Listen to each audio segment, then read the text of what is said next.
নবদ্বীপের গৌর বাবা যখন জানতে পারলো ব্লাড ক্যান্সার হয়ে গেছে, আর বাঁচবে না, অনেক ডাক্তার দেখিয়েছে, বাবা যখন বুঝতে পারলো আর বাঁচবে না, বাবা চিন্তা করলো আমি যখন বুঝতে পারলাম আর বাঁচবো না, তাহলে এই যতটুক সময় আমার রয়েছে ততটুক সময় আমি ভগবানকে দেওয়ার চেষ্টা করবো। একবার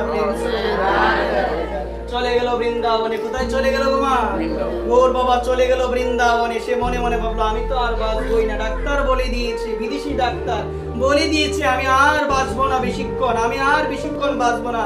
সে কি করলো? মনে মনে চিন্তা করলো যতদিনই বাঁচি ততদিনই কি করব? গিরি গোবর্ধন পর্বত পরিক্রমা করব, ভগবানের নাম করব প্রেম ভক্তি সহকারে। একবার প্রেম সহকারে মা প্রেম ভক্তি সহকারে নাম করে আর প্রতিদিন গিরি গোবর্ধন পর্বত পরিক্রমা করে করতে করতে, মা শুনো, মনোযোগ সহকারে শুনো, ডাক্তার বলেছিল 1 মাসের বেশি বাঁচবে না। এইভাবে হয়ে গেল 1 বছর। ক বছর হয়ে গেল বাবা? 1 বছর হয়ে গিয়েছে। বাবা চিন্তা করলো, বাবা হঠাৎ চিন্তা করলো ডাক্তার বলেছিল আমি বাঁচবো না, ডাক্তার বলেছিল আমি বাঁচবো না, যে আমার মৃত্যু হয়ে যাবে, আমার ব্লাড ক্যান্সার হয়েছে, এটা বেশি আক্রমণাত্মক হয়ে গিয়েছে, আমার মৃত্যু হয়ে যাবে, বিদেশি ডাক্তার বলেছিল।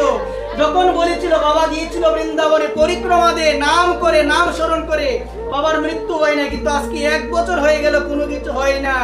এভাবে বাবা নামই করতে থাকে, নামই করতে থাকে, করতে করতে 10 বছর পরে বাবার মৃত্যু হয়েছে। একবার কয় বছর গো?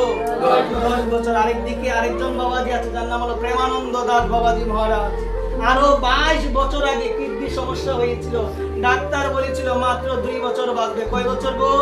বাবা এখনো জীবিত আছে, প্রেমানন্দ দাস বাবাজি মহারাজ বলেছিল ডাক্তার বাঁচবে 2 বছর, কিন্তু বাবা এখনো বেঁচে আছেন, শুধুমাত্র কিডনিকে ডায়ালিসিস করে। অনেক সমস্যা কিডনির, যার কিডনি সমস্যা হয় সে যতই ডায়ালিসিস করুক না কেন তার হাত পা কিন্তু ফোলা দিবেই দিবে। কিন্তু বাবা এখনো 22টা বছর বিজ্ঞানকে ফেল করে দিয়েছে, মেডিকেল সায়েন্সকে বাবা ফেল করে দিয়েছে, বাবা এখনো বেঁচে আছেন।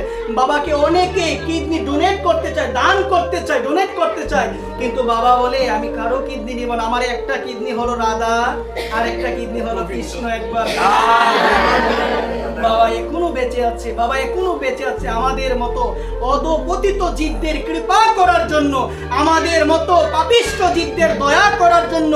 সে মহাপুরুষগুলো থাকা জরুরি, তারা তাদের বাণীরূপ কথার মাধ্যমে আমাদের শিক্ষা দিবে কি করে জীবন যাপন করতে হবে।